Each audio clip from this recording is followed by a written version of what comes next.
Hey guys, so today we'll be having a quick review of the Grafana and welcome tutorials by David and I hope you enjoy the video. Let's go.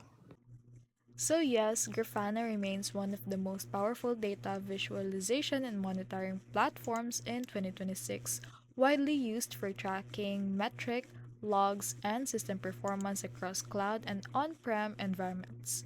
Its customizable dashboard, broad data, source support, and strong open source community making it a favorite among developers and DevOps team. However, the deal breaker no one mentions is its steep learning curve, especially for beginners and non technical users. So while Grafana looks intuitive and on the surface, setting it a meaningful dashboards, managing permissions, and optimizing queries often requires solid technical knowledge and time investment. For teams without dedicated engineers, this complexity can slow adoptions and reduce its overall value. So, in short, Grafana is excellent for power users, but for smaller teams seeking simplicity, it is actually complex, may outweigh its strength.